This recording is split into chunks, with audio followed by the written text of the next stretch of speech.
Eso no se pregunta, eso no se pregunta. Me dice que para mí, ¿qué es la libertad? Bueno, yo puedo decirle que la libertad fue, por ejemplo, lo que encontramos aquí en Estados Unidos cuando llegamos. Se puede hablar. Puedo decir lo que yo quiera decir sin ofender a nadie ni hablar palabras inmorales. Eso es libertad. Puedo viajar por todo el país sin problema. Puedo consumir. Eso para mí es lo que yo le llamo libertad. Soy libre. Bueno, puede decir que soy libre en un 80 o 90%. Porque la verdadera libertad la tendré el día que mi padre sea libre y pueda regresar con vida. Así que esa es mi respuesta. ¿Qué cosa yo puedo hacer cuando soy libre? Cuando una persona libre puede hacer todo aquello que sea bueno y saludable para la persona, para los animales, para todo el mundo. Y hay cosas que no lo haría, y eso todo el mundo sabe que es lo que no puede hacer, que es matar, robar, delinquir de todas las formas y hacer daño a la persona. Esas cosas no se hacen. Así que eso es lo que yo entiendo por esto. ¿Y quién tumbó la mula? Es una buena pregunta. Mire qué casualidad, chicos. ¿Quién tumbó la mula? Genaro. Genaro tumbó la mula. Sí, ¿sabe qué? ¿Sabe qué me dice? ¿A qué hora mataron a Lola? Ah, y aquí tumbó la mula, bueno, a Genaro. ¿Y a qué hora mataron a Lola? A las 3 de la tarde. Y en la...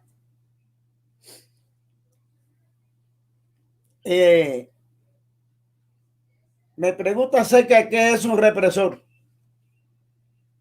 La persona que reprime las voces de los pueblos cuando los pueblos tienen la razón. Aunque déjeme decirle, todo el mundo tiene razón cuando pone algo. Lo que pasa es que a veces, bueno, pues hay una pequeña equivocación, una mala interpretación. Pero cuando un individuo tiene todos los derechos o le son quitados los derechos, ¿tiene derecho a eso? Tiene derecho a eso. Así que viene los represores, entonces el enemigo, o sea, el soldado, el policía, el agente de inteligencia, lo que sea, y te reprimen, no te dejan hablar, eso es represión. Si te dan golpe y empiezan a golpearte, a maltratarte, eso es eso. Así que esa es la represión que se emplea contra la gente que no están de acuerdo con un tipo de cosas, y entonces emplean todo el que no tiene razón, todo el que no tiene razón, emplea la fuerza para imponer su criterio. Así que espero haberle contestado eso. ¿Quiénes son las personas que, por ejemplo, en el presidio se conocen? Bueno, hay muchas personas que puedo recordar que reprimieron porque eran soldados en las cárceles, y estas personas pues reprimían, pero reprimían muchísimas veces, no porque, por ejemplo, tuvieran ellos un motivo, sino sencillamente porque le daban la, por ejemplo, le voy a pegar un pequeño ejemplo. La luz se la apagaban. A las 7, a las 8 de la noche tumbaban la luz. Y entonces nos quedábamos totalmente a oscuras. Y el preso, como ustedes saben, o muchas personas saben, se la inventaba para hacer una... Esto era cómico. Para hacer una llave, porque era un candado de esos grandes que te dije. Entonces los presos hacían una llave y abrían, y todo el mundo salía para el pasillo a dar vueltas, porque estar cerrado todo el tiempo en una celda de creo que no llegaba a 5 por, bueno, no sé realmente, porque era el tamaño de una cuna, de de un catre. Ese era el ancho y el largo de eso, de la celda. Y entonces abría y la gente salía al pasillo. Entonces había un individuo que le puso al guardia, le puso Manolito Pérez. Eso allá en Boniato. Manolito Pérez era lo más cómico que había, porque había presos que se ponían de guardia y decían, Manolito Pérez. Entonces había que ver aquello. La gente corriendo, el que estaba en la uno corría para esto, el otro para allá. Y oigan, aquello era un tropel. Y el policía, el guardia, encendía las luces y ya no había nadie en el pasillo. Entonces él se quedaba ahí, pero él no sabía que lo estaban vigilando. Cuando se iba, otra vez, éramos como si fueran ratones. Aquello era cómico, caballero. Y ahí venían los represores, cuando ellos consideraban que la cosa había que atacarla dando golpes. Allá se dio en Boniato un problema de eso de darle golpe a los presos por un capricho. Claro que después uno de los oficiales nos dijo que habían hecho eso porque eran una orden del Ministerio del Interior. Habían dado esa orden. Y nos dieron 3 palizas. Llegaron los soldados armados con bayonetas, fusiles, con la bayoneta. Se paraban frente a cada celda los guardias y aquello fue terrible. Entonces entraban 3 y 4. Hubo un momento en que ellos mismos se estaban dando golpes. Pues para darnos golpes se metían en la celda. Figúrese, una celda tan pequeña, tan estrecha, 3, 4 guardias dándole golpe a los presos ahí, y aquello le llamaron también el párate y no me paro. O sea, ellos querían obligatoriamente que tú cuando ellos pasaran te pararas. Y tú no puedes ponernos nosotros ese capricho de que yo me pare cuando tú pasas. Eso lo puede hacer un militar que está junto contigo. Pero no un preso, chico, no tengo que pararme. ¿Por qué me tengo yo que parar cuando tú pasas? A ver, ¿por qué? ¿Qué respeto tienes tú por mí? Ninguno. ¿Qué puedo tener yo por ti? Igual, de buena manera, tampoco, chico. Así que no me paraba, no nos parábamos. Y ahí venía, y por eso sucede esto: párate y no te pares. Y aquello era golpe y óyeme, costilla rota, cabeza rota, brazo roto, herida y amenaza. Yo recuerdo un muchacho que yo conocí que era muy amigo de él. Y su papá era un oficial, fue muy buen amigo mío al triunfo de la revolución. Y éramos amigos en la revolución. ¿Y qué pasa? Este muchachito, yo no sé, que prácticamente lo vi que se paró frente y empezó a amenazarme. Le dije, oye, compadre, estése tranquilo, que usted no conoce nada de lo que está haciendo. Y tuvimos alguna otra palabra que para qué la voy a decir, ¿no? Así que también hay un señor también ahí en Boniato que después que me decía, quita la mano, no lo voy a quitar, Nacho. Entonces me lanzaba un palo en la mano y yo echaba la mano para atrás y volvía a poner la mano en la red. Y el hombre palo y palo. Cuando terminó la golpiza, dio la vuelta por afuera, porque me conocía, y me dice, muchacho, me acuerdo de eso. ¿Qué te pasa, chico? Le dije yo, ¿qué es lo que te pasa? Oye, yo tuve que tirarte unos palos, tú sabes, porque oye, no tienes que justificarte mucho menos. Tú eres un criminal y lo fuiste, lo eres y lo seguirás haciendo hasta que te mueras. No te preocupes por eso. Esto es lo que se llama represión y abuso y de todo con los presos políticos. Así que esto fue en la cárcel de Boniato. Y, por ejemplo, yo no sé muy bien este problema de ¿qué es lo que quiere decir un cubano cuando dice eso de no le busque las 4 patas al gato? ¿Cuál es la 4 patas del gato? Yo la verdad que no lo de. Yo creo que eso lo que es, esta es la parte que no se pregunta porque las 4 patas del gato, eso me fatiga.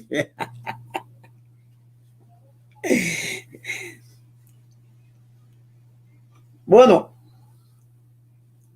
la pregunta sobre esto, yo creo que sí, a la juventud cubana le interesa el problema de su patria. Le importa la historia de la lucha para poderse librar del catrismo. Si no tienen experiencia de lucha, y mira ahora mismo como hemos visto, el pueblo se ha lanzado en una lucha y ahora sí, ahora la población entiende que no van a salir de esa esclavitud que tienen si no tienen el valor para decirle no a las cosas que no se aceptan. No se puede aceptar que un gobierno gobierne solamente robándose el sudor y el sacrificio de un pueblo que todavía lo estaba aplaudiendo. Y entonces ese es el problema. Tiene que salir. Y la juventud está actuando, está trabajando. Y eso es bueno. Así que estas son las historias que ellos tienen que escuchar para saber cómo nosotros comenzamos la lucha y nos fuimos expuestos al fusil, a la bayoneta, a los maltratos, a los fusilamientos, sobre todo, que es lo más terrible de esto. Así que sí, claro, experiencia, ahí la tienen y la están usando.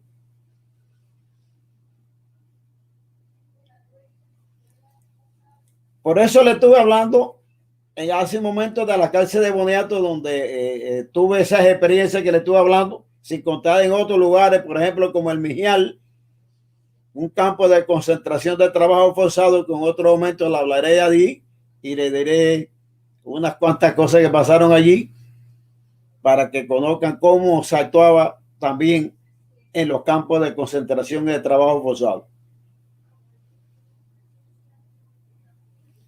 Se me preguntó y yo lo recuerdo perfectamente, la juventud, pero hago un paréntesis para decir que aparte de nuestro sacrificio de enseñanza hoy a los que están haciendo cosas, es precisamente esto, decirles qué hicieron, cómo lo hacían, para que estén al tanto de eso. Y yo creo que sí, contesté parte de la pregunta. Y le expliqué sobre lo que era la cárcel de Boniato. En el 1959, pero yo quería decirle, yo conocí la cárcel de Boniato porque da la casualidad que vivo a unos cuantos metros allí, como que dice. Yo soy de ahí, de ahí, al lado del presidio de Boniato. Ahí jugaba yo, en esa montaña de ahí. Así que creo que le respondí esa pregunta. Bueno,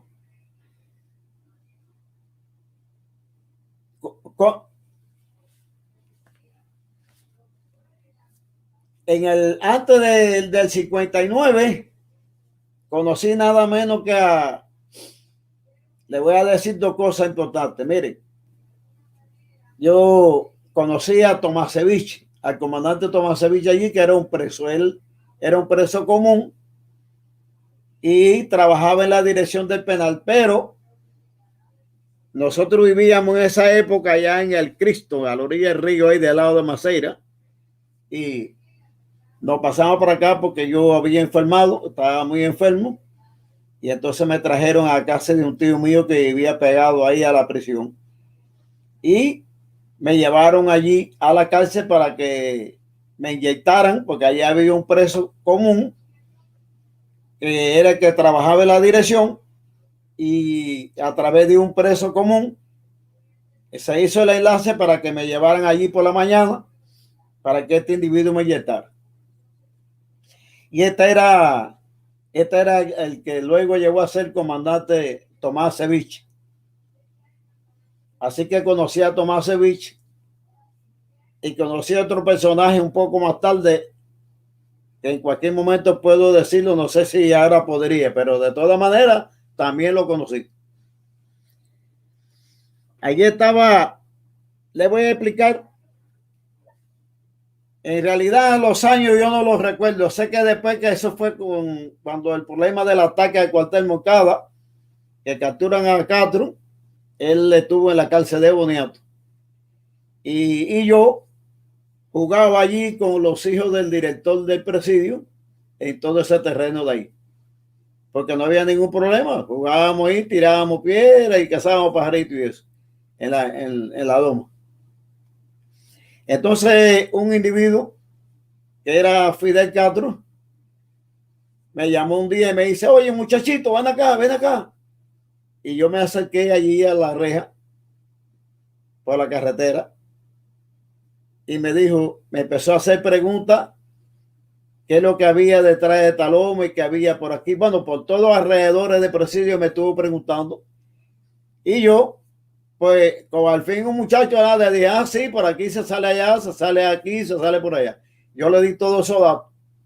Y no sé por qué, después me dijo que si podía ir a una visita, me dio el nombre de él y yo lo di allí, fui a verlo allí a la prisión de Boniato. Así que conversamos allí bastante. Yo le di toda la explicación que me estaba dando, porque todo lo que él hablaba, lo habló conmigo, fue con relación a los alrededores del presidio, hacia dónde iba esto y hacia dónde estaba el otro.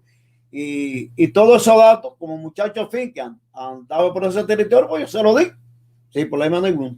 Y este resultó ser Fidel Castro Ruru. Así que creo que ya más o menos le he dado un pequeño detalle.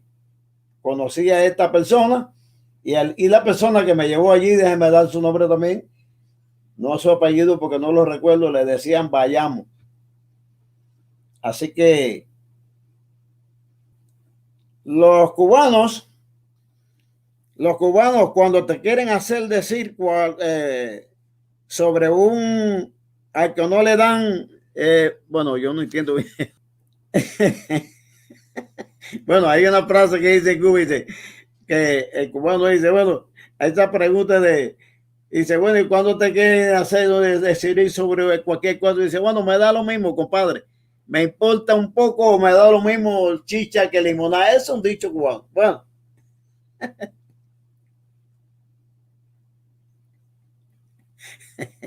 La verdad que me hace reír. La chicha, lo que yo entiendo por chicha es lo que los campesinos hemos conocido siempre, que es la cáscara de la piña en agua y luego se endulza y se toma. Esa es la chicha, es la que yo conozco como guajiro que soy. Bueno, me da lo mismo, así que me da lo mismo chicha que limonada. Así es lo que se dice. Chicha que limonada.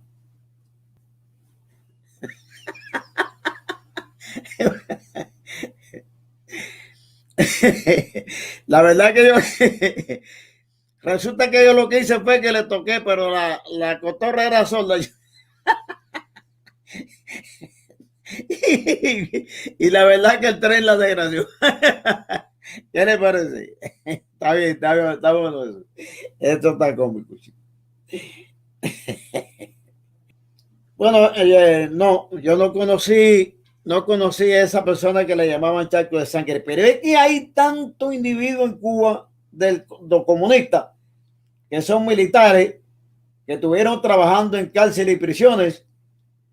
Aquí lo hay, aquí están metidos en Estados Unidos viviendo unos cuantos criminales y yo no sé por qué el gobierno americano ni siquiera lo toca.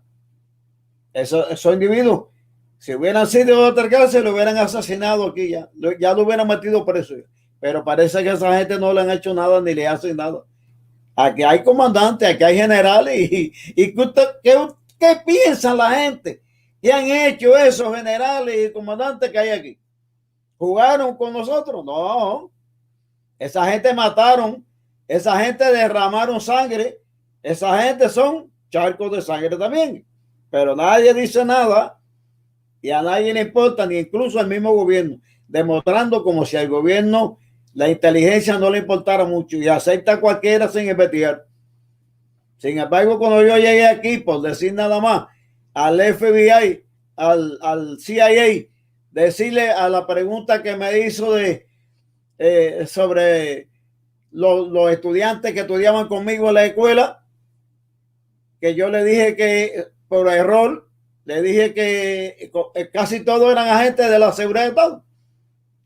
Y le dije que esa gente no daban por lo regular, que fue mi error decir eso, Casi por lo regular nunca le dan el nombre verdadero a nadie.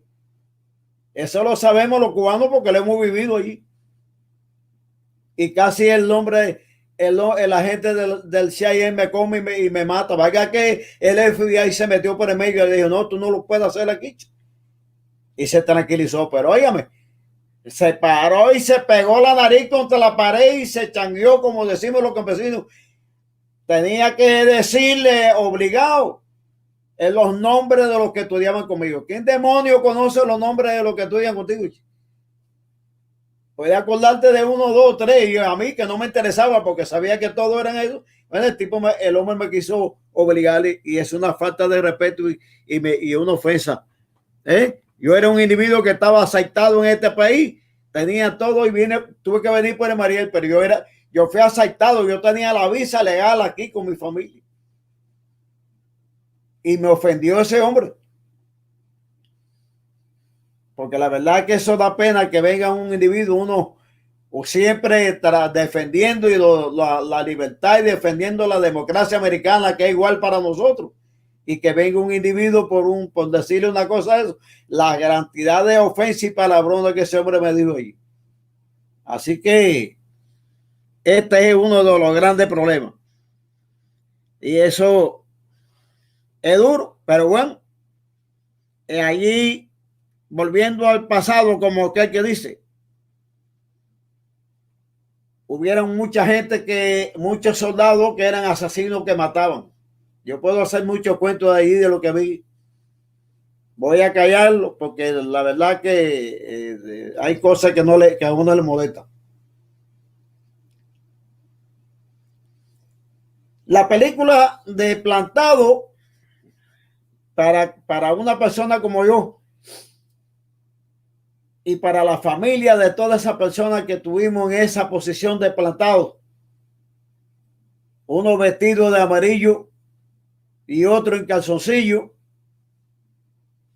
esto fue terrible. Y vale la pena muchas veces que haya gente que le escriban y la hagan, mientras que otros realmente no nos falta el valor para decirle, pero nos conmueve. Así que sé perfectamente lo que significa esa película. Esa película. Ya yo estuve viendo la película, yo la vi completa. Sobre todo lo que dieron ahí lo vi.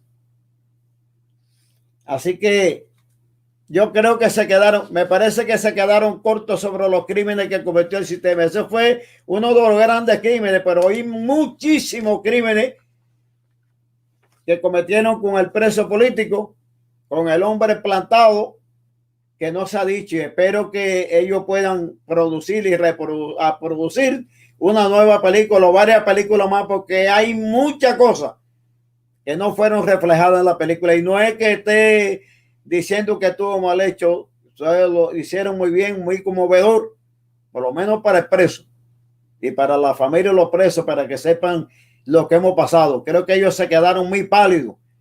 Creo que se quedaron pálidos presentando los crímenes del comunismo que hacían, lo que hacían y supuestamente deben estar haciendo con los presos políticos. Porque eso hay que vivirlo. Y lo vivimos todos los presos políticos plantados, lo vivimos. Todos. Los que estábamos vestidos de amarillo y los que estábamos después trabajando forzados vestidos de azul, pero no cuadrados. Mi estancia por la prisión en todo tiempo, en los 17 años que tuve, me la pasé todo el tiempo en rebeldía. Una parte en Bartolina todo el tiempo, golpeado y maltratado. Bueno, no voy a seguir en esto. No voy a seguir hablando sobre eso porque soy un individuo extremadamente susceptible y me emociono.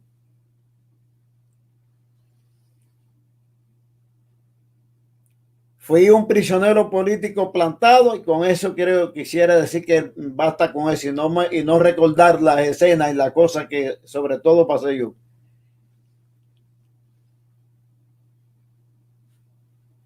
La persona que no estaban plantados, porque hay una diferencia entre plantado y otro, eran personas que ellos, valiéndose de la oportunidad que tenían, conducían a algunos hombres por amenaza a la familia, por problemas de familia, lo llevaban y lo convencían y lo llevaban a un lugar que le llamaban el plan de reeducación. Y esa persona se vestían de azul y lo sacaban a trabajar, y ellos no nada más tenían uno o dos policías con ellos nada más para probar que ellos estaban ahí rehabilitándose. Yo no creo que fuera verdad que se rehabilitaran, pero aceptaban ese plan y desgraciadamente habían bastantes que hicieron eso. Así que nosotros igual plantados en rebeldía, nos llamaban gente en rebeldía, éramos la rebeldía del presidio. No creo que nadie nos haya llamado a los que no estábamos, a los que no eran plantados, le llamaban rehabilitados. Porque estaban en un plan que llamaban plan de rehabilitación.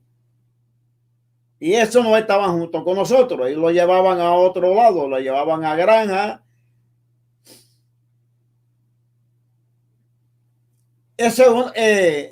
Hay una palabra que definía eso allí.